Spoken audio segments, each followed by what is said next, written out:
বাংলাদেশের রাজনৈতিক পট পরিবর্তনের ফলে অন্য কোনো ইস্যু খুব একটা আলোচনায় আসছে না, অথচ আমাদের জন্য গুরুত্বপূর্ণ অঞ্চল বর্ডারের ওপাশে রাখাইনে অনেক কিছুই ঘটে যাচ্ছে। তার মধ্যে অন্যতম হচ্ছে রাখাইন রাজ্য মিয়ানমার আর্মির হাতের বাইরে চলে যাওয়া ও রাখাইনে আরাকান আর্মির একক আধিপত্য বিস্তার করা।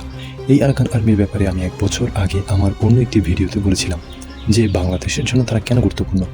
ভিডিওটির লিঙ্ক ডেসক্রিপশন বক্সে দেওয়া আছে, চাইলে দেখে নিতে পারেন। রোহিঙ্গা ইস্যু বাংলাদেশের জন্য এক বিশাল সমস্যা। যুগের পর যুগ ধরে এই সমস্যা চলে আসলেও এখনও পর্যন্ত এর সঠিক কোনো সমাধান আসেনি। এর প্রধান কারণ মায়ানমারের অসহযোগিতা। বাংলাদেশ নানা সময় কূটনৈতিকভাবে এর সমাধান করতে চাইলেও এর কোনো সঠিক সমাধান আন্তর্জাতিক কোনো মহল এখনও পর্যন্ত দিতে পারেনি। সত্যি বলতে কূটনৈতিকভাবে এই সমস্যার সমাধান করা সম্ভব না, তবে হয়তো সময় এসেছে এই সমস্যার সমাধান নিয়ে ভিন্নভাবে ভাববার।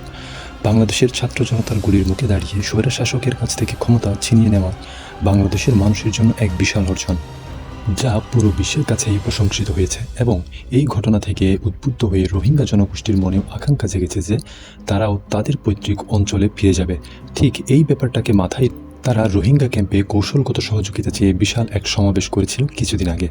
এখন বাংলাদেশের উচিত পশ্চিমাদের সহযোগিতায় গোপনীয়তার সাথে রোহিঙ্গাদের প্রশিক্ষণ প্রদানপূর্বক রাখাইনের দখল নেওয়ার জন্য তাদের যাবতীয় কৌশলগত সহযোগিতা করা। তবেই তারা সেখানে ফেরার পথ খুঁজে পাবে এবং বাংলাদেশ এই বিশাল জনগোষ্ঠীর ভার বহন থেকে মুক্তি পাবে।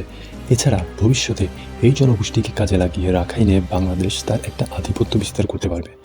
রাখাইন ভৌগোলিকভাবে বাংলাদেশের জন্য অত্যন্ত গুরুত্বপূর্ণ একটি এলাকা। আমার পরের ভিডিওতে থাকবে কেন রাখাইন বাংলাদেশের জন্য গুরুত্বপূর্ণ সেই বিষয়ের উপর দেখার আমন্ত্রণ রইল।